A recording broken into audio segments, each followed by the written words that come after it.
இந்திய விமானப்படையின் வீரராக இருக்கும் தனுஷ் தனது கோபத்தை கட்டுப்படுத்த முடியாமல் தனக்கு மேல் உள்ள அதிகாரிகள் பேச்சை கூட கேட்காமல் தன் மனதிற்கு சரி என பட்டதை செய்து வருகிறார். கட்டுப்பாடுடன் இவர் செயல்பட வேண்டும் என்பதற்காக தனுஷை சைக்காலஜி மருத்துவரிடம் கவுன்சிலிங் எடுக்க வேண்டும் என உத்தரவிடப்படுகிறது. இந்த உத்தரவு கதாநாயகி கிருத்தி சனோன் இடம் செல்ல தானே முன் வந்து தனுஷுக்கு கவுன்சிலிங் தருவதாக கூறுகிறார். இருவரும் சந்திக்க முன் கதை தொடங்குகிறது. கல்லூரியில் படித்து வரும் தனுஷ் மிகவும் வன்முறையான மனிதனாக இருக்கிறார். மறுபக்கம் தனது ஆய்வறிக்கை மூலம் எப்படிப்பட்ட வன்முறையான மனிதனாக இருந்தாலும் அவரை நார்மலான மனிதனாக மாற்ற முடியும் என நம்புகிறார் கிருத்தி. வன்முறையான மனிதராக இருக்கும் தனுஷை மாற்றிவிட்டால் கீர்த்தியின் ஆய்வறிக்கை நிறைவு பெறும். இதனால் தனுஷுடன் பழக ஆரம்பிக்கிறார். ஆனால் தனுஷுக்கோ தன்னை காதலித்தால் ஆய்வறிக்கைக்கு உதவுகிறேன் என கூறுகிறார். சரி, நான் இதை காதலாக பார்க்கவில்லை, நீ வேண்டும் என்றால் காதலித்துக்கொள் என கீர்த்தி கூற இருவரும் பழக ஆரம்பிக்கிறார்கள். இதில் இருவருக்கும் இடையே காதல் மலர்கிறது. ஆனால் வன்முறையோடு இருக்கும் இப்படி ஒரு மனிதனை கீர்த்தியால் ஏற்றுக்கொள்ள முடியவில்லை. ஆனாலும் தனது தந்தையை வந்து பார்க்கும்படி தனுஷிடம் கூறுகிறார். அங்கு தான் ஒரு IAS அதிகாரி, பிரிலிம்ஸ், மெயின்ஸ் அண்ட் இன்டர்வியூ ஆகியவற்றை கடந்து இவ்வளவு பெரிய உயரத்திற்கு வந்திருக்கிறேன். உன்னுடைய தகுதி என்ன, நீ என்ன வேலை செய்கிறாய் என தனுஷிடம் கீர்த்தியின் தந்தை கேட்கிறார்.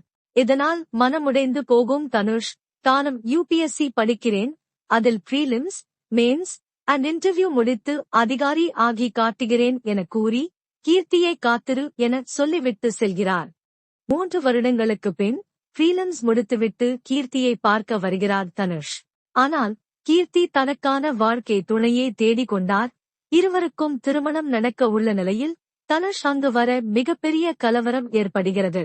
இந்த கலவரத்தால் காவல்துறையால் கைது செய்யப்படுகிறார் தனுஷ். தனுஷின் தந்தை பிரகாஷ் ராஜ் மரணமடைகிறார். ஒரு பக்கம் காதலிக்கு திருமணம், மறுபக்கம் தந்தையின் மரணம். இதன்பின் என்ன நடந்தது என்பதே தேரே இஷ்க் மே. இயக்குனர் ஆனந்த் எல். ராய் தனது வழக்கமான காதல் கதையில் மீண்டும் பட்டையை கிளப்பியுள்ளார் என்றுதான் சொல்ல வேண்டும். குறிப்பாக எமோஷனல் காட்சிகள் நம்மை வெகுவாக கவர்கிறது.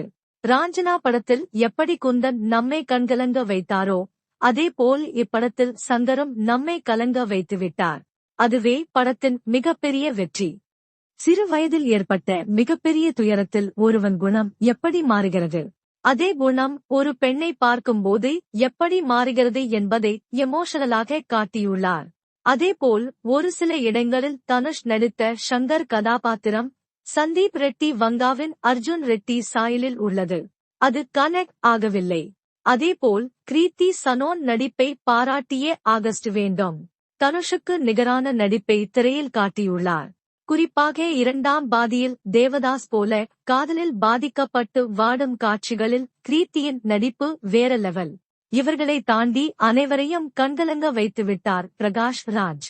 ஊதாரித்தனமாக சுற்றிக் கொண்டிருக்கும் மகனை பார்த்துக் கொள்ளும் தந்தையாக படம் முழுக்க இருப்பாரோ என எதிர்பார்த்த நிலையில் மகனுக்காக ஒரு தந்தை எந்த எல்லைக்கும் செல்வான், அது சண்டை போடுவது மட்டுமல்ல, தனது கௌரவத்தை விட்டுக் கொடுப்பதுதான் என்பதை பிரகாஷ் ராஜ் தனது நடிப்பில் சிறப்பாக காட்டியுள்ளார்.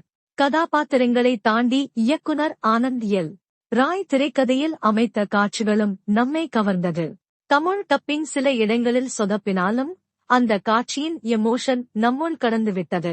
மேலும் படத்தின் மிகப்பெரிய ஹைலைட் ராஞ்சனா படத்தின் கனெக்ட். அதை கதாநாயகன் வாழ்க்கைக்கு திருப்பு முனையாக கொண்டு வந்த விதமும் சிறப்பு. மொத்தத்தில் தேரே இஷ்க் மே காதலிக்கும் அனைவருக்கும் காவியம் என்று சொல்லவில்லை, உண்மையாக காதலிப்பவர்களுக்கு இது காவியம்தான்.